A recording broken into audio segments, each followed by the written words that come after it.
The bonus notification arrived for Amanda on a perfectly ordinary Tuesday, as a fine, unpleasant drizzle fell outside the office center in Boston. She was just finishing the quarterly report, and the numbers on the screen were already blurring from fatigue. A message from the banking app popped up in a short line: salary and annual bonus credited. Amanda opened it mechanically, expecting to see the usual amount, and froze. $120,000 had been deposited into her account. She read the number several times, blinked, rubbed her eyes. There could be no mistake. The project she had been managing all year had turned out to be incredibly successful, and the management had decided to reward the team. But such an amount. It was more than she and Matthew earned in a year. Her first impulse was to immediately call her husband and share this incredible news. She imagined his reaction: surprise, delight, hugs.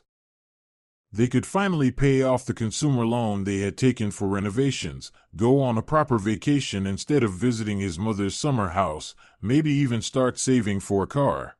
They had been married for 7 years, living paycheck to paycheck all that time, like most of their acquaintances. Amanda was a senior project manager in IT, and Matthew was a marketer at a trading company. A typical middle-class family. A strong, or so she thought, family built on love and trust. She still waited until the end of the workday to share the news in person. She wanted to see his eyes at that moment. At home, the smell of fried potatoes, Matthew's favorite dish, filled the air. He met her in the hallway, hugged her, kissed the top of her head. "Tired?" he asked, looking into her face. "A little. But I have news that will cheer us both up." They sat in the kitchen. Amanda, unable to contain herself any longer, handed him her phone with the banking app open. Matthew stared at the screen for a few seconds, then shifted his gaze to his wife. This is a joke?" "No joke. Annual bonus. For that very project." A whole spectrum of emotions crossed Matthew's face. First, pure, unclouded happiness. He jumped up, scooped Amanda into his arms, and spun her around their tiny kitchen. "Amanda, you're pure gold. $120,000. Now we can." But then, as the initial excitement faded, Amanda noticed something else in his eyes. A shadow, fleeting, almost imperceptible, but it was there. Joy mixed with anxiety. Or was it just her imagination? "Imagine, we'll pay off the loan," she chirped, already planning. "And go on a seaside vacation. Italy, just like we dreamed." Yes, of course," Matthew nodded, but his gaze had already grown somewhat distant. He sat back down, drumming his fingers thoughtfully on the table. "You know what we should do first?" "What?" "Pay off the loan?" "No, call my mom." Amanda looked at him in surprise. "Your mom?" "Why?" "Well, why not?" He looked at her as if she had said something foolish. "Make her happy. She'll be so thrilled for us. She worries so much that we're always in debt." Amanda didn't like this idea. Her relationship with her mother-in-law, Rachel, had been, to put it mildly, cool. Rachel, a former school principal and the widow of a colonel, was a strong-willed woman used to controlling everything. She believed her son, her Matthew, deserved a better match than this average-income IT woman. And although she never said it outright, Amanda could feel it in every gesture, in every saccharine smile. She had no desire to share financial details with her, especially such large ones. "Matthew, maybe we don't have to?" She began cautiously. "These are our money, our business. Why involve your mom? We'll just tell her things are going better and that's it." "You don't understand," Matthew frowned. "It's important for mom to know about her children's lives. It's a sign of respect. If she hears it from someone else, she'll be very upset." He spoke with such force that Amanda hesitated. What was so wrong with a simple call? Maybe she was exaggerating. After all, Rachel was his mother. Okay, she gave in. Call if you think it's necessary. Matthew immediately dialed the number. Mom, hi. We have amazing news. His voice sounded overly cheerful. Amanda got a bonus. A huge one. Yes, we're almost rich now. Amanda heard her mother-in-law's high, excited voice through the receiver but couldn't make out the words. The conversation lasted 10 minutes. When Matthew put down the phone, his face was strange, satisfied and at the same time tense. Well, he said, I told you. She's so happy for us. She invited us to dinner on Saturday to celebrate. Said it's an event for the whole family. For the whole family, Amanda repeated silently. And an unpleasant chill ran down her spine. She didn't yet know why, but she felt it. That call had been a huge mistake. It was as if they had willingly opened the door to a predator, showing exactly where the prey lay. The evening, which should have been one of the happiest in their lives, was hopelessly ruined. Instead of joyfully discussing plans, they finished the now cold potatoes in oppressive silence. Amanda looked at her husband and saw that his thoughts were far away. And for some reason, it seemed to her that those thoughts weren't about their future together, but about how to manage her money properly. And judging by everything, it would not be he or even they together but his mother, Rachel, who would decide. On Saturday, they went to her mother-in-law's place. Rachel lived alone in a spacious Stalin-era apartment in the city center, left over from her late husband, a colonel.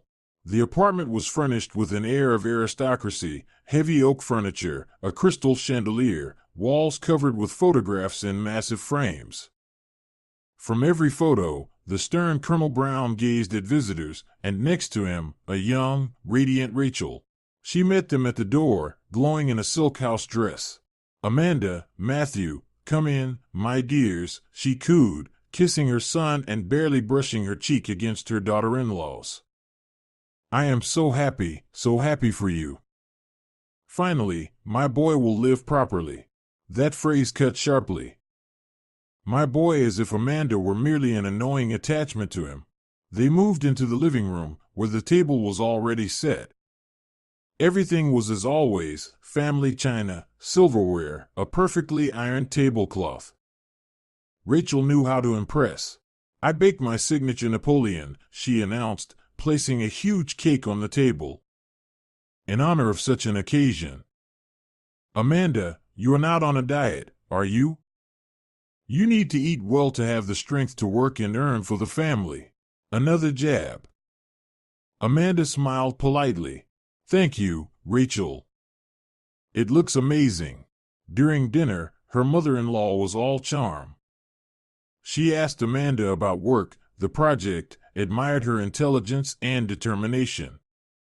Amanda almost relaxed, thinking her worries were unfounded. Well, a woman rejoices in her children, what's wrong with that? But after dessert, when Matthew went out to the balcony to smoke, Rachel leaned closer to Amanda. Her eyes, previously warm and smiling, suddenly became cold and focused, like a surgeon before an operation. Amanda, I wanted to speak with you, woman to woman, she began in a coaxing voice. Matthew said the bonus is very large. How much exactly? Amanda felt uncomfortable under that scrutinizing gaze. Large enough, she replied evasively. $120,000. Her mother-in-law named the exact amount. Amanda realized Matthew had spilled every cent. She nodded. Excellent. Rachel clapped her hands, but there was no joy in her eyes, only calculation. This changes everything. You know, our family has one important tradition. Tradition? Amanda tensed. Yes. My late husband, may he rest in peace, always said, family is a support. The strong should help the weak. That's why many years ago, we founded our family charitable foundation. We called it Support. Amanda had never heard of any foundation. Matthew had never mentioned it. We help our relatives who find themselves in difficult situations, her mother-in-law continued proudly. We raised money for Aunt Chloe's surgery, for my husband's cousin Sergei's studies. We have a big family, and there is always someone in need. It is our duty. She spoke so pompously, so beautifully, that for a moment Amanda almost believed in the noble cause. But something in her tone, some false note, made her tense internally. And now, since you have such opportunities. Rachel made a significant pause. You, as a full member of our family, can contribute to this noble cause. Imagine how symbolic it would be your success becoming a support for our entire big family. Amanda stayed silent, not knowing what to say. The request, veiled under beautiful words about tradition and duty, looked like well-planned extortion. Of course, I'm not talking about the whole sum, her mother-in-law hastened to add, noticing her confusion. But, say, a third. That would be a very generous and proper gesture. You understand, money comes and goes, but good deeds and family gratitude remain forever. At that moment, Matthew returned to the room. He cast a quick glance at his mother, then at his wife. Amanda realized he knew everything. This conversation had been planned. What are you talking about, ladies? He asked cheerfully, sitting at the table. About our family values, son, Rachel smiled. I was telling Amanda about the support foundation. I think, as a smart woman, she understood everything correctly. She looked at Amanda as if she had already received her consent. Amanda felt a wave of anger rise to her throat. She had been deceived, lured into a trap. Her husband, her Matthew, had been an accomplice in this performance. I need to think, she replied coldly, standing up from the table. Thank you for dinner, Rachel. But we should go. Of course, dear, her mother-in-law was not fazed at all. Think. But not for too long. Aunt Stacy just asked for help with her roof repairs. Your money would be very useful. The ride home was silent. Amanda stared out the window at the streaking lights of the night city and felt infinitely alone. Next to her sat the person she had considered her anchor. And it turned out he was just a puppet in his mother's hands. When they entered the apartment, she couldn't hold back. You knew all along, didn't you? About this foundation, about her plans for my money? Matthew avoided her gaze. Amanda, what are you starting now? Mom just wants what's best. It's for a good cause. A good cause? Her voice cracked into a shout. Extorting a third of my bonus is a good cause? Why didn't you tell me anything? I wanted to, but I was afraid you wouldn't understand, he mumbled. Mom is so passionate about it. It's very important to her. And me? Our plans? Our family? That doesn't matter to you? It matters, of course, it matters. He stepped closer, tried to hug her, but she pushed him away. But family isn't just you and me. It's also my mom and all our relatives. Amanda, what's the big deal $60,000? We'd still have $60,000 left. That's a huge sum. We could do everything, pay off the loan, go on vacation. She looked at him and didn't recognize him. Where was the guy who once said they were a team? Before her stood a stranger, frightened, ready to sacrifice their shared interests for his mother's comfort. I won't give her a cent, Amanda said firmly. This is my money. I earned it. And I will decide for myself how to use it. Fear appeared on Matthew's face. You can't do that, he whispered. You don't know my mother. She won't let it go. And at that moment, Amanda realized her husband wasn't exaggerating. Rachel truly wouldn't back down. And this was only the beginning. The war over her money was just starting. The next week became a quiet hell. Rachel didn't call, but her invisible presence was felt everywhere. Matthew grew nervous, irritable. He paced the apartment like a guilty man, jumped at every phone ring, and sighed constantly. Every attempt Amanda made to talk about anything other than money weekend plans, a new movie, met a wall of silence. He seemed to be waiting for her to break and make the right decision. Amanda held firm. She transferred the entire bonus to a separate savings account that only she could access. It was her small act of resistance, her way of maintaining control. She understood, if she gave in now, she would lose not only the money but also the last remnants of her self-respect. On Friday evening, when the tension in their home seemed at its peak, the phone rang. It was Rachel. Matthew grabbed the phone so quickly it seemed he feared Amanda would beat him to it. He went to another room to talk, but she still heard his muffled, obsequious voice. "Yes, Mom. I understand. I'm talking to her." "No, she's not. Yet." He returned with a face that expressed universal grief. "Mom. She's very upset," he began, avoiding Amanda's eyes. "She thinks you're showing disrespect to our entire family. And I think she's being outrageously arrogant," Amanda cut in, trying to keep her voice steady. "Matthew, let's end this conversation. My decision is final." "No, wait." He sat across from her. "There's news. Mom's birthday is coming up. 60 years. She wants to throw a big party at a restaurant, invite all the relatives, friends." Amanda remained silent, sensing where he was going. And she said. He faltered, choosing his words carefully. "That it would be a perfect occasion for you to make your contribution to support publicly at the party, so everyone can see what a wonderful, generous daughter-in-law she has." It was a low blow. Amanda froze, looking at her husband. She didn't just want her money. She wanted to humiliate her, force her to give publicly, to turn her triumph into her own. "Is she joking?" Amanda whispered. "No, she's completely serious." Matthew shook his head. "She said it's customary in respectable families. At birthdays, weddings. People who are well off share their success. It's like a charitable gesture." "It's not charity, Matthew, it's blackmail." "But why immediately blackmail?" He started to get worked up. "It's just tradition. And it's very important for the family's reputation. Mom will invite important people.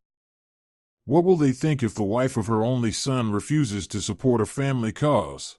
And what will people think if they find out this family cause is just a way to drain money from relatives?" Matthew jumped up. "Don't you dare speak about my mother that way. She's devoted her whole life to family, to people. She's a respected person. A respected person wouldn't pressure me like this." They were shouting at each other for the first time in 7 years of marriage, forgetting all restraint. The resentment that had been building for years erupted. "You've always been selfish," Matthew shouted. "Only thinking about your career, your interests. And you've always been your mommy's boy," Amanda fired back. Unable to make a single decision without her approval. When they both caught their breath, a ringing silence hung over the apartment. Matthew stood by the window, turned away. Amanda sat on the sofa, feeling tears streaming down her cheeks. "I'm going to that anniversary," she finally said quietly. "But I won't give her a single cent." Matthew turned sharply. Fear was in his eyes. "You can't do that," he whispered. "It will be a scandal. You'll disgrace her. You'll disgrace me." "She's the one trying to disgrace me," Amanda retorted. "And I won't let her do it." The next day, Rachel sent an official invitation. "Dear," thick cardstock, golden letters. "We invite you to the celebration of my 60th anniversary, which will take place." And at the bottom, there was a handwritten note. P.S. Amanda. I very much hope for your dazzling appearance and generous gesture. The whole family is waiting. Amanda tore the invitation into tiny pieces and threw them in the trash. She realized there would be no compromises. This would be a battle, and she had to win it. She called her parents.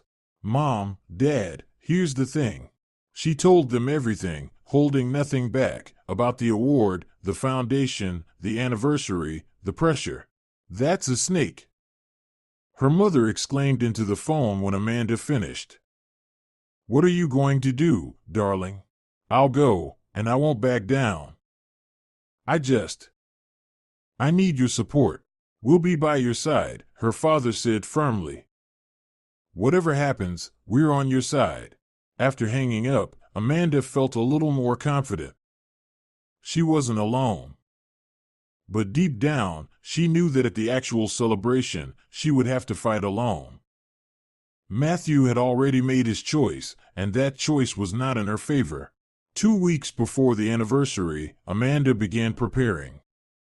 She bought a new dress, elegant, tailored, in dark emerald green. It perfectly accentuated her figure and gave her confidence. She booked a salon appointment for hair and makeup. She wanted to look flawless. This was her armor. Matthew watched her preparations with a gloomy expression.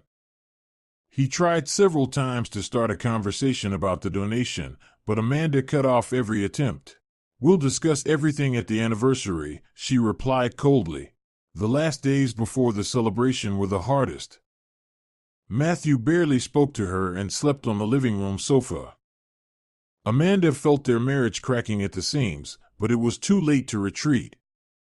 She knew, if she gave up now, she would lose herself forever.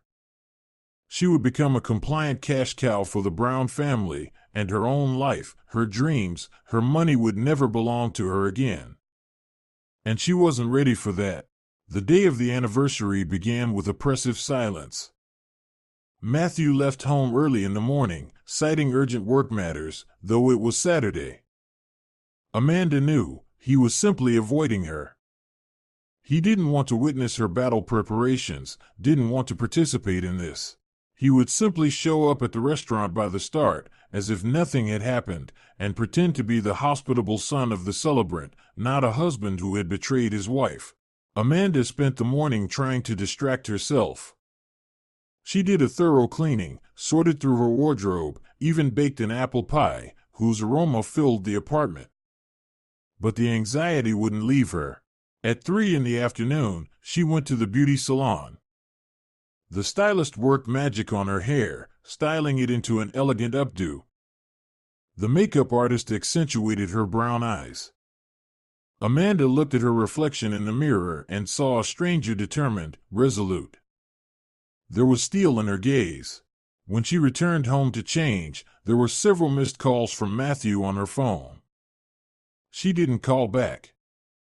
What could he say? Beg again? Threaten? She had already made up her mind. Her parents picked her up promptly at 6. Her mother gasped when she saw her. Darling, you look like a queen. Her father nodded silently, but there was so much pride and love in his eyes that Amanda felt a little lighter. Ready for battle? He asked as they got into the car. Ready, she replied firmly. The imperial restaurant Rachel had chosen was overwhelming in its grandeur, gold-trimmed columns, crystal chandeliers. Guests were already gathering in the hall dressed up, noisy, smelling of expensive perfume. Amanda immediately saw her mother-in-law.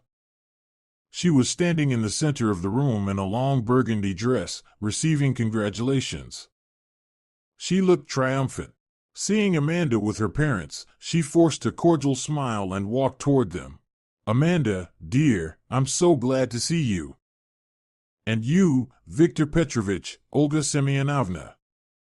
What an honor. She spoke loudly, drawing attention. Everyone, look at my beautiful daughter-in-law.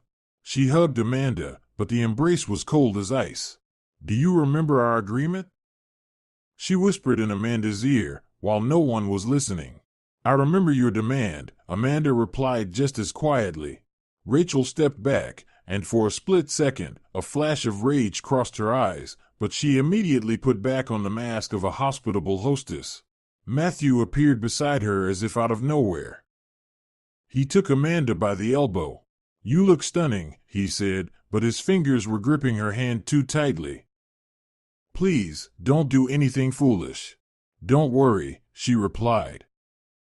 "I'll do everything right." They were seated at the head table next to the celebrant. The evening began with endless toasts. Guests wished Rachel health, long life, and thanked her for her wisdom and kindness. Amanda sat with a stone-cold face, sipping champagne only occasionally. She felt the eyes of her mother-in-law and husband on her. They were waiting. The tension was mounting. Amanda's parents, sitting at the next table, supported her with encouraging glances. After the main course, Rachel took the floor. "My dear friends and family." Her voice rang with happiness. "Thank you for your warm words. But today I want to speak not only about myself. A mother's true happiness is the happiness of her children. And today, I want to share with you an enormous joy.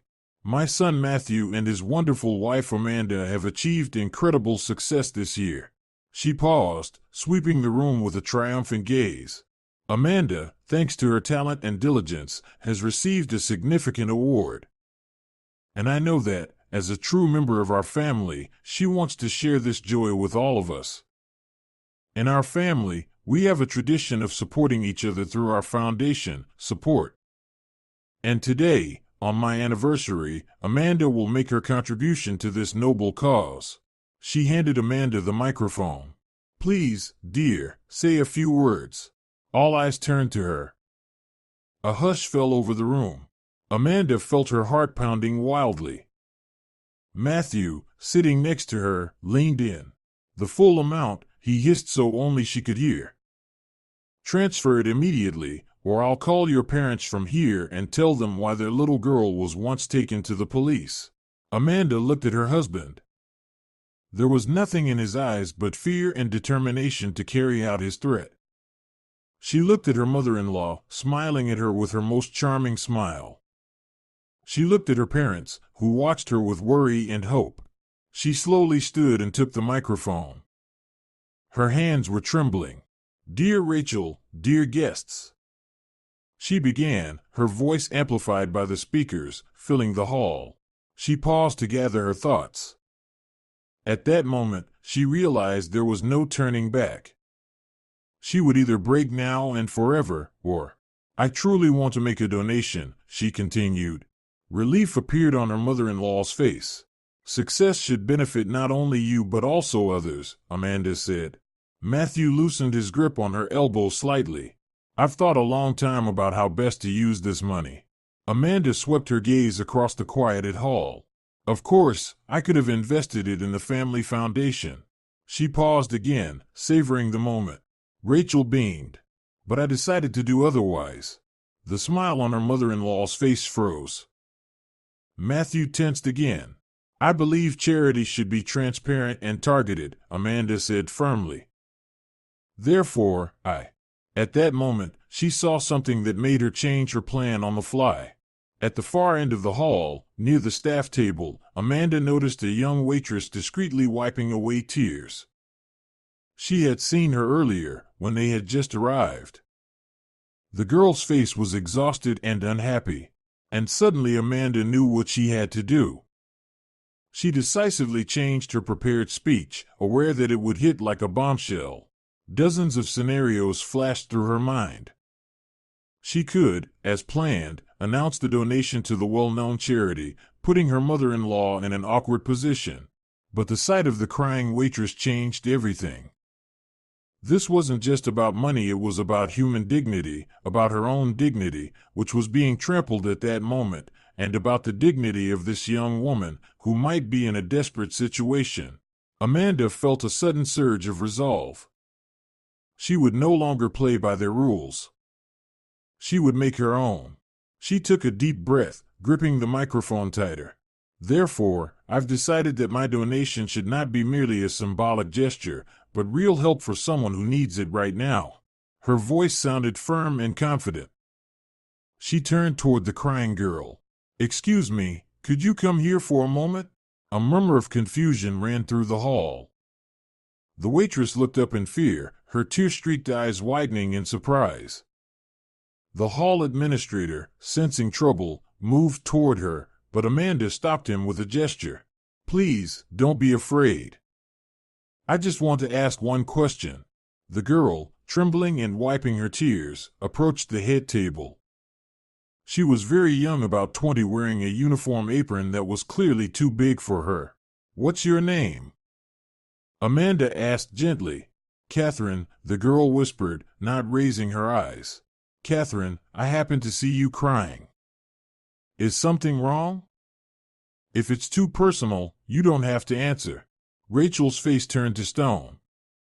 Matthew gripped Amanda's elbows so tightly it hurt. "What are you doing?" he hissed. "Stop this circus." Amanda ignored him. Catherine looked up at her, eyes full of despair. My mother is sick," she said in a choked voice. "She needs urgent heart surgery. We're raising money, but it's not enough. 40,000. I work 2 jobs, but time is running out." A dead silence fell over the hall. Someone from the guests sighed sympathetically. 40,000? Amanda repeated loudly into the microphone. She took her phone from her bag. "Give me your card number or your mother's." Catherine stared at her in disbelief. "What? Card number?" Amanda repeated.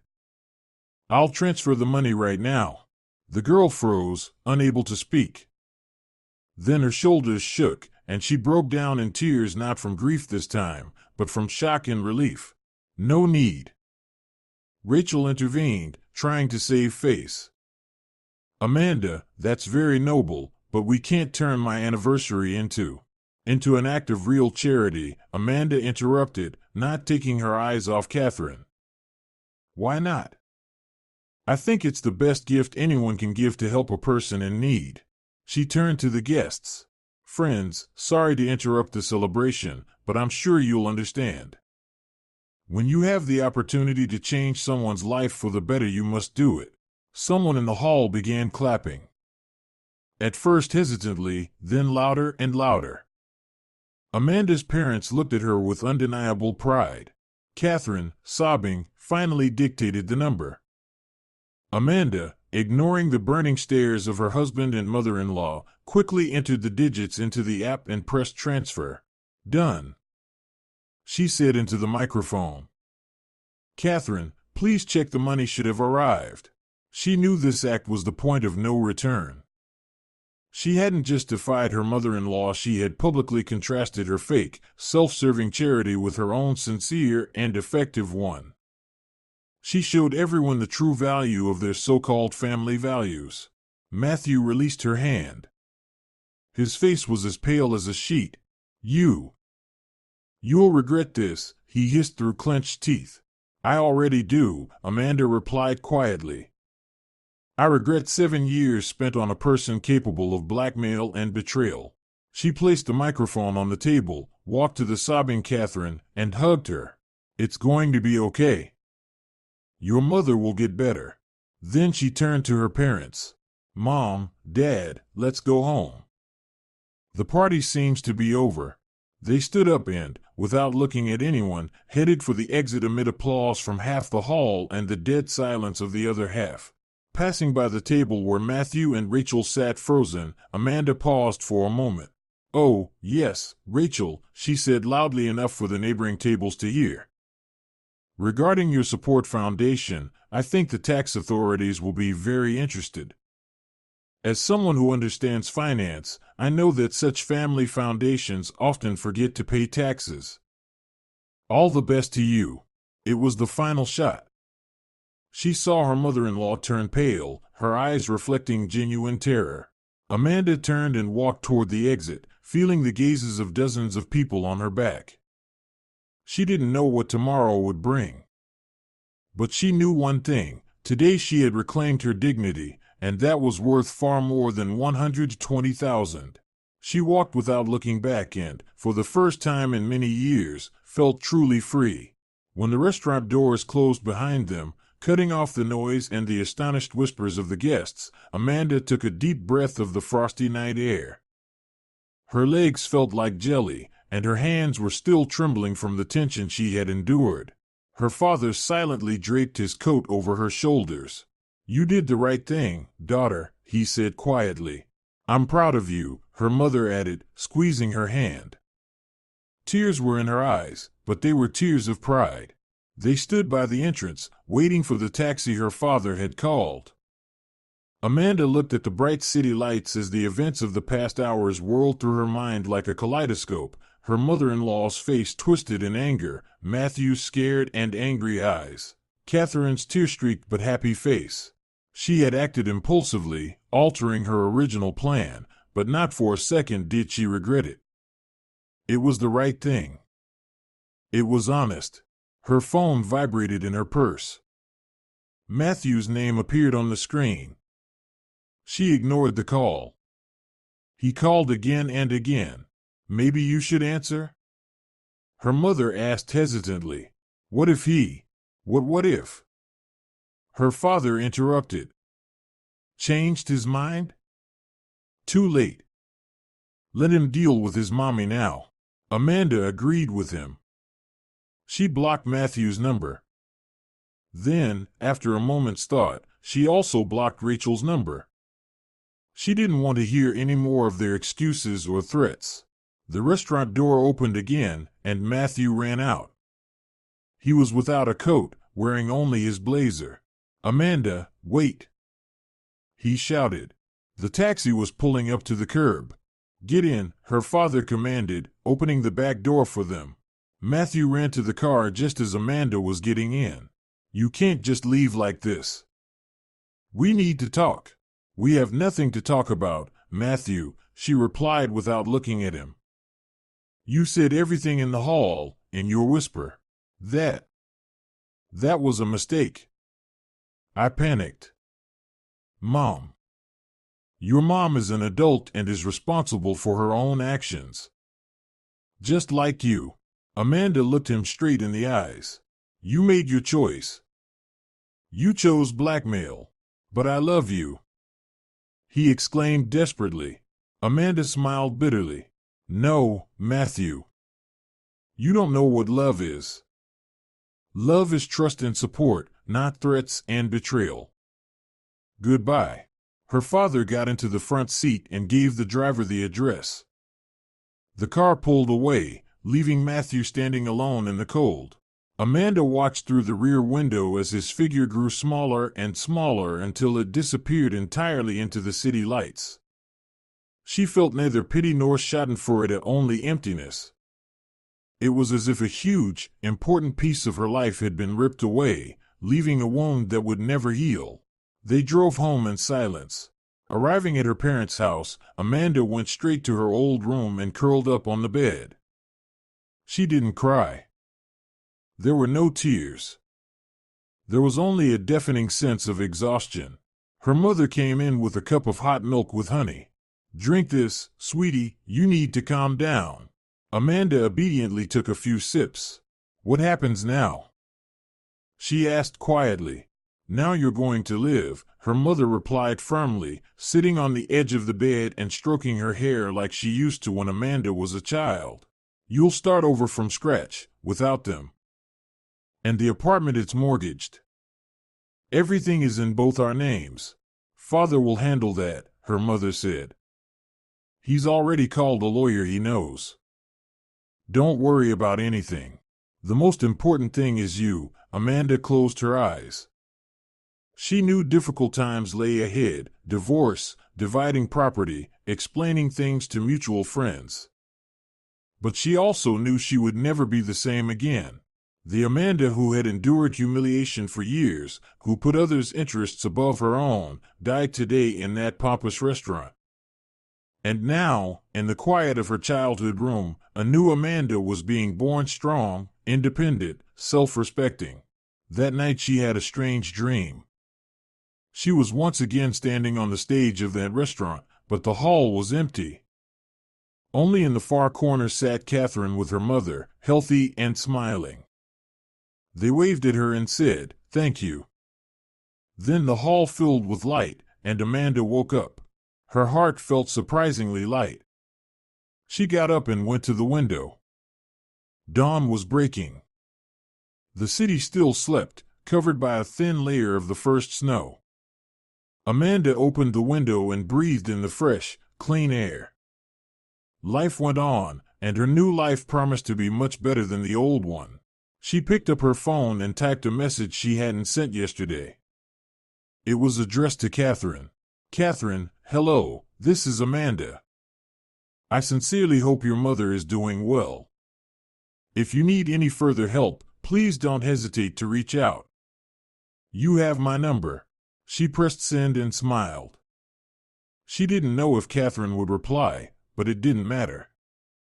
What mattered was that she had done the right thing, and that feeling was worth more than any amount of money. The first days after the anniversary passed in a blur. Amanda stayed with her parents, surrounded by their silent care. She slept a lot, took long walks in the snow-covered park, trying to sort out her thoughts. She hardly touched her phone, afraid of seeing new messages from Matthew or, worse, from his mother. She understood that this was a temporary calm before the storm, and Rachel would not back down easily. Her father, as promised, handled the legal matters. He met with the lawyer, who drafted a preliminary plan of action. "The situation is complicated but not hopeless," her father explained at dinner.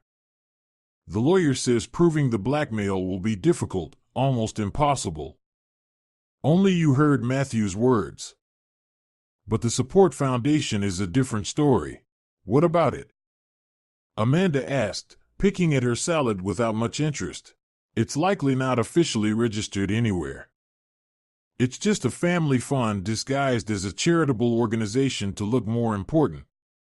If that's true, the threat of a tax audit is a very strong move. Rachel, as a former school principal, would hardly want legal trouble."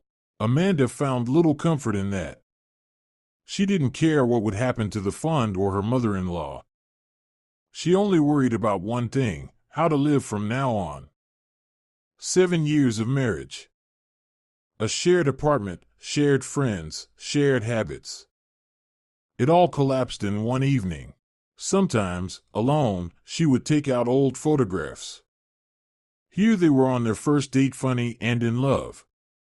Here was their wedding, modest but so happy.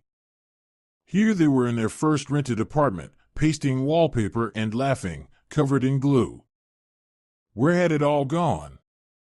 When had he turned from a loving husband into an obedient son, ready to betray her for his mother's approval? She blamed herself for not noticing the warning signs sooner, for excusing him, for allowing his family to interfere in their life. She had been too accommodating, too compliant. And this was the result. On Wednesday morning, as Amanda was drinking coffee in the kitchen, the city phone at her parents' house rang.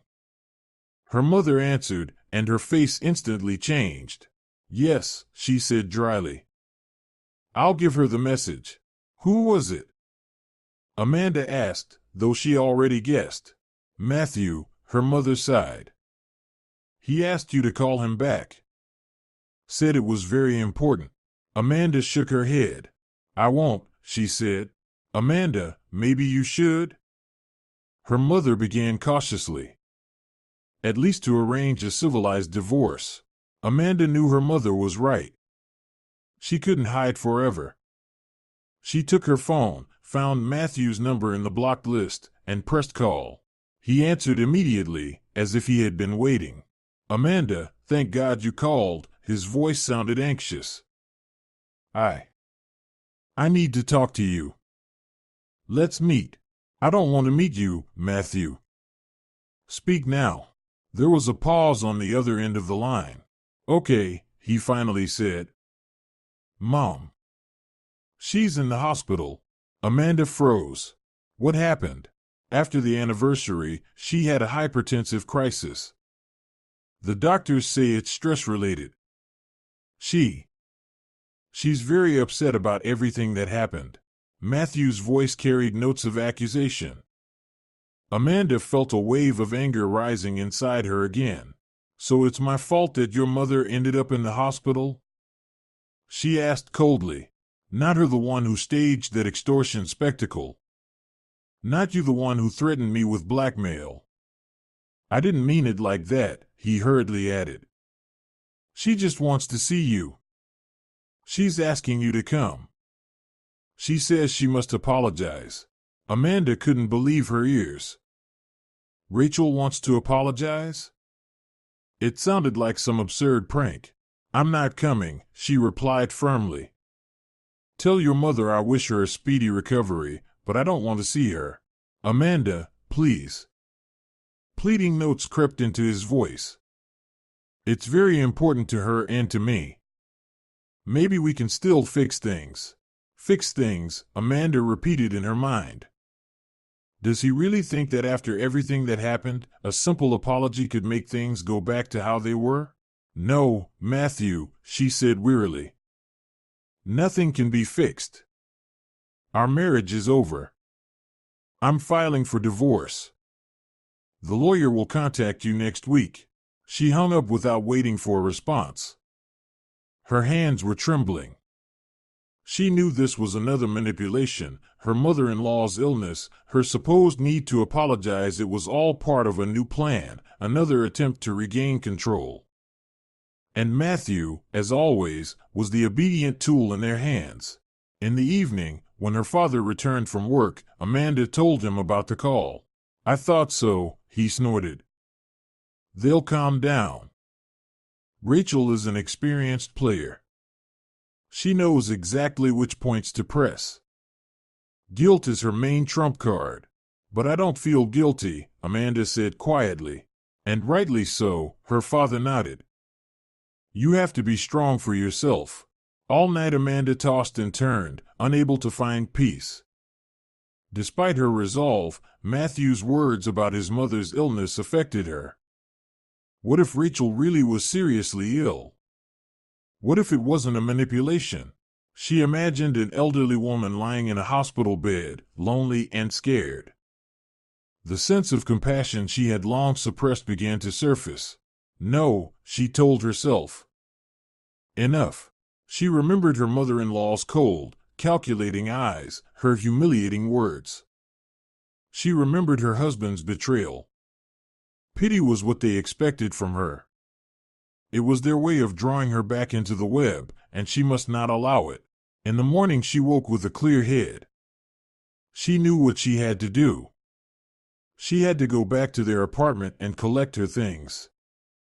It was the first step toward a new life. A step she had to take to finally sever all ties with the past. Returning to the apartment was not easy.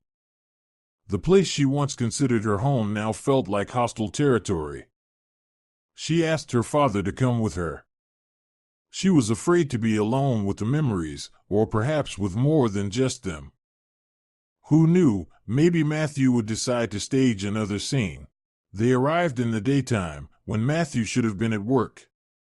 Amanda used her key to open the door and froze in the doorway. The apartment was quiet and empty. Not in the sense of lacking furniture, but in the sense of lacking life. Matthew's jacket was not on the coat rack. A lone dirty mug sat on the kitchen table. The air was stale, smelling of dust and neglect. "Looks like no one's been here for a while," her father remarked, following her in. Amanda silently went to the bedroom. Their shared bed was unmade. On Matthew's side, the pillow bore the indentation of a head, while hers was perfectly smooth. He hadn't even slept on her side. On the nightstand beside his side of the bed was a framed photo of their wedding picture. Amanda picked it up. The photo showed young, happy, hopeful people staring back at her. She turned the frame over and carefully set it face down. She began methodically packing her belongings, clothes, books, cosmetics, small trinkets that had created a sense of coziness. Her father brought large boxes from the car and silently helped her pack everything. Every item brought a wave of memories. This dress she had worn on their first anniversary. This book they read aloud to each other on cold winter evenings. That funny cat figurine Matthew had given her just because, for no reason at all. The pain she had so carefully suppressed returned. But it was a different pain now, a quiet, gentle sadness for what could have been, but never was. When they were almost done, Amanda opened the dresser drawer where she kept important documents. There, among passports and certificates, she found something she had completely forgotten, a small velvet box. Inside lay her grandmother's old wedding ring. Her grandmother had bequeathed it to Amanda before she died, saying, "It will bring happiness to the one who wears it with love and dignity." Amanda wore it on a chain until she got married. Then she took it off so she wouldn't be wearing two rings at once and put it in the dresser. She took out the ring, simple, gold, with a small, almost imperceptible stone. She slipped it onto her finger. It fit perfectly. And at that moment, she felt an incredible calm, as if her grandmother were nearby, approving her choice. "Ready?" her father asked, sealing the last box. Yes, Amanda nodded.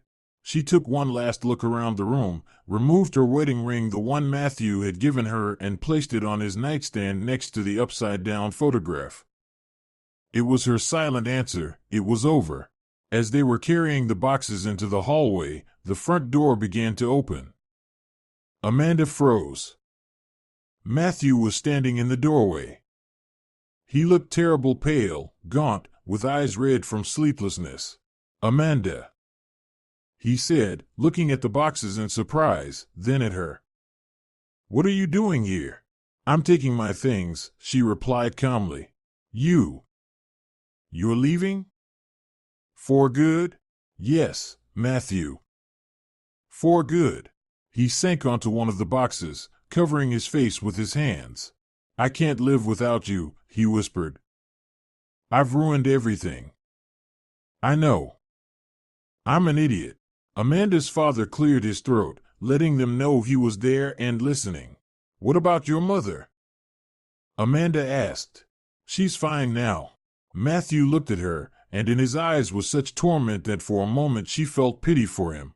She lied, he said, forcing the words out. "There was no crisis.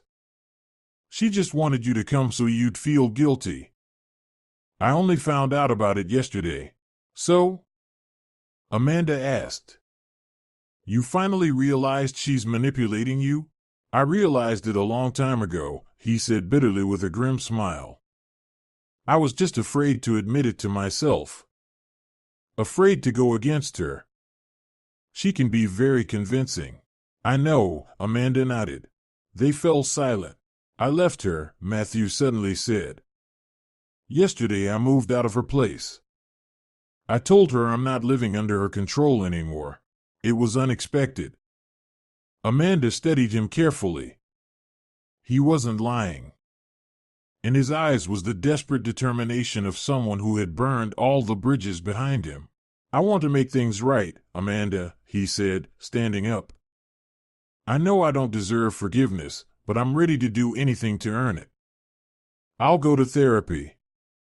I'll find a second job to pay off the mortgage faster. I'll do whatever you tell me. Just don't leave." He took a step toward her, but her father stood between them. "I don't think it's your decision to make, Matthew," he said firmly. Amanda looked at her husband, and two feelings wrestled within her, compassion and cold reason. She could see that he was sincere. He truly was on the edge of despair, but she also knew that desire alone wasn't enough. Years of dependence on his mother don't disappear in a day. Could he really change? Could she trust him again? "I need time, Matthew," she finally said. "A lot of time, to think everything through." "I'll wait," he promised. "I'll wait as long as necessary," she nodded. "Help us carry the boxes," she said, unexpectedly even to herself. It wasn't forgiveness, it wasn't hope, it was simply a gesture, a small step toward someone who had once meant the world to her. Perhaps it was the first step on a long and difficult path to reconciliation, or maybe just the final act of their shared story. She didn't know yet. But for the first time in the past week, she felt not despair, but something resembling hope. Matthew grabbed at the offer like a drowning man at a straw. Silently, but with fierce determination, he carried the heavy boxes down to her father's car. Amanda watched the veins bulge on his neck, the sweat forming on his forehead. He seemed to be trying to atone for his guilt through this physical labor. When the last box was loaded, he stood at the entrance, confused, not knowing what to do next. "I'll call you?" he asked, looking at Amanda with hope. "No," she shook her head. "If I'm ready to talk, I'll call myself." He nodded, lowering his head. "Okay, I understand." Her father got into the driver's seat, Amanda beside him. As they drove away, she looked in the rearview mirror. Matthew was still standing in the same spot, watching them leave. A small, lonely figure against the gray cityscape. She turned away. The following weeks were dedicated to settling in. Her parents helped her rent a small but cozy apartment in a quiet neighborhood. She moved her things there, bought some new furniture, gradually creating her own space, her fortress, where there was no room for manipulation or betrayal. Meanwhile, the lawyer prepared all the documents for the divorce and property division. The apartment issue turned out to be more complicated than they had anticipated. Since the mortgage had been taken out during the marriage, Matthew was entitled to half. He can either demand that the apartment be sold and the money split, or that you pay him his share, the lawyer explained. Considering that the down payment came from your personal savings, his share will be less than half, but it's still a substantial amount. Amanda realized she didn't have that kind of money. She also didn't want to sell the apartment into which she had put so much effort. The situation seemed deadlocked. She decided she needed to talk to Matthew. It was the first time she called him herself. "Hi," she said when he answered. "We need to discuss the apartment." "I know," he replied quietly. "I've already decided. I'm giving up my share." Amanda froze in surprise. "What? The apartment will stay yours?" "I'll sign all the necessary papers. Consider it a small compensation for everything I've done." "But, Matthew, that's not fair. You've invested in it too." "It will be fair," he said firmly. "I don't want anything from you except forgiveness, if you can ever forgive me." This gesture stunned Amanda. She hadn't expected such nobility from him. Maybe he really was changing. A week later, they met at the notary to formalize his renunciation. Matthew was calm and businesslike. He didn't try to start personal conversations or look at her pleadingly. He simply did what he thought was right. When all the papers were signed, they stepped outside. "Want to grab a coffee?" he asked unexpectedly. She hesitated, then nodded. They sat in a small cafe around the corner. "How are you?" he asked, stirring sugar into his cup. "Fine," Amanda replied. "Getting used to my new life." "And you? How's work? The room?" "Also fine." He gave a crooked smile. "Working a lot, trying not to think. Seeing a therapist, as I promised." "And is it helping?" "Yes," he nodded. "I've learned a lot about myself, about us, about my mother. I realized I've lived my whole life feeling guilty toward her. She cultivated it so skillfully. And I just wanted to be a good son." "You were a good son," Amanda said quietly. "But you weren't a bad husband," he didn't argue. "Yeah, you know what's the worst part? I really believed I was doing the right thing, helping my family. I didn't see how it was destroying you and us." He looked into her eyes, and in them there was no fear, only endless sadness. "I talked to my mother," he continued after moving out. "It was the hardest conversation of my life. I told her everything, that she destroyed my marriage, that I won't let her control my life anymore. And she cried. For the first time in my life, I saw her cry. I think it finally hit her. She doesn't call me 10 times a day anymore. She said she'd give me space. They finished their coffee in silence. Thank you for the apartment, Matthew, Amanda said as they stood to leave. That was very generous. It's the least I could do. At the entrance of the cafe, he stopped. Amanda, I know I'm asking a lot, but maybe we could try again. Not now, later, when time has passed, when I can prove to you that I've changed. She looked at him for a long time, this man who had caused her so much pain but now seemed genuinely remorseful. I don't know, she answered honestly. Really, I don't know, Matthew, maybe. But for that, a miracle would have to happen. She turned and walked away without looking back. She didn't want to give him false hope, but she didn't want to take away the last bit either. She didn't know what would happen next. But she knew she had made the right decision. She had given herself a chance. And maybe, someday, she would give him a chance too. 6 months passed. Amanda fully immersed herself in work and in settling into her new apartment, now completely hers. She did a small cosmetic renovation, changed the curtains, bought new sofa pillows, little things that made the home truly hers.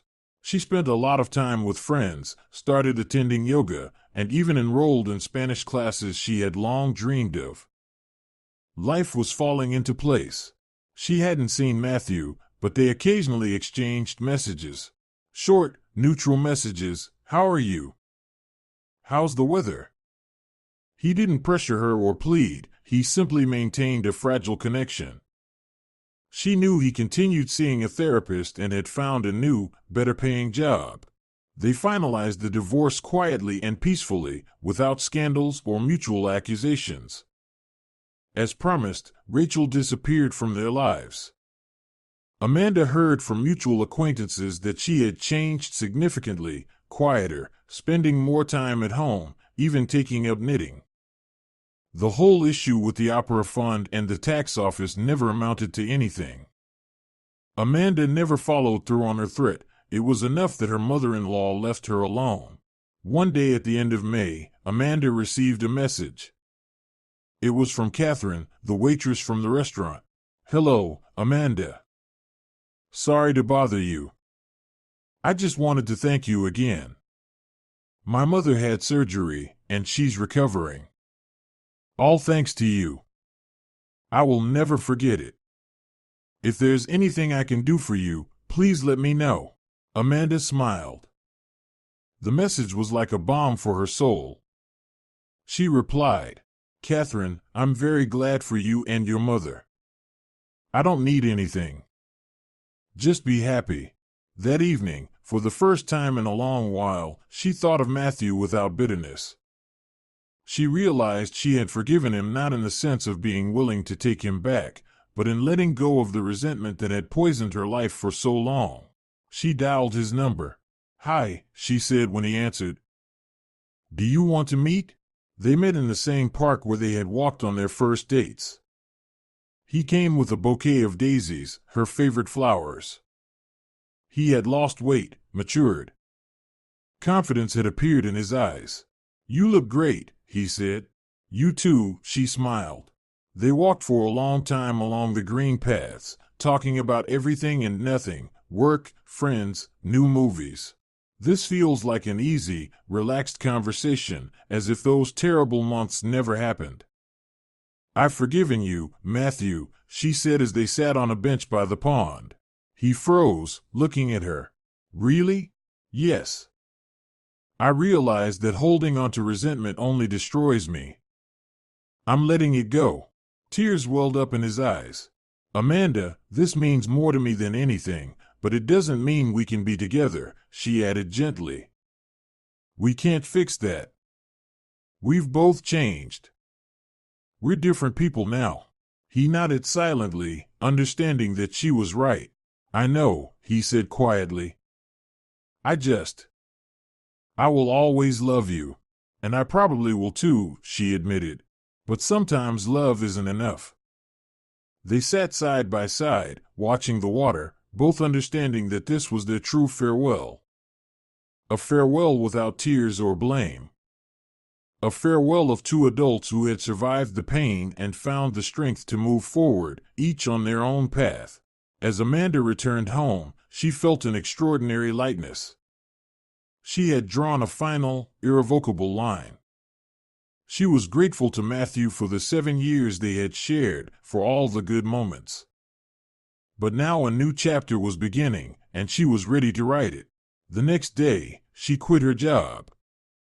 This decision had been brewing inside her for a long time. She realized she no longer wanted to be an office worker. She wanted something different, something she didn't yet know, but she knew she could now allow herself to pursue it. She had her own apartment, savings, and most importantly, freedom. Freedom to choose, freedom to live as she wished, freedom to be herself. 2 years passed. Amanda sat on the veranda of her small suburban house, the one she had always dreamed of. She had bought it a year ago, selling her city apartment. Here, among the pines and silence, she finally found what she had long sought: harmony.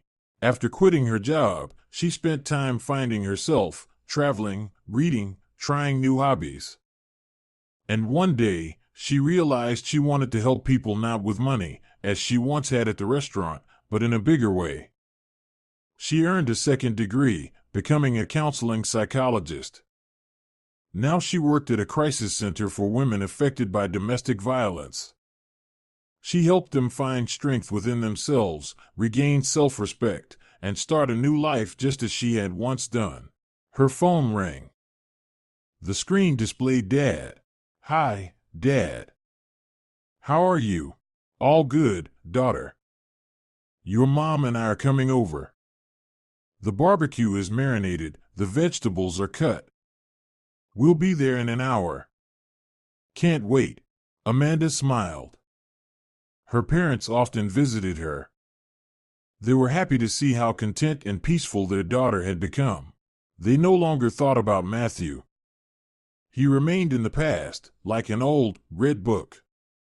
Amanda knew from mutual acquaintances that he had moved from Boston to Washington, made a decent career there. Whether he remarried, she didn't know and didn't want to know. Their story was over. Rachel, too, seemed to have found her peace. She sold her large apartment and bought a small house in the countryside, where she took up gardening. Sometimes she sent Amanda photos of her roses through mutual acquaintances. No comments, just photos. Amanda never replied, but she didn't block the messages either. It was their silent way of maintaining neutrality. After talking with her father, Amanda went out into the garden. The air was filled with the scent of blooming lilacs. She walked to the swing she had hung herself on an old apple tree and sat down, gazing at the sky.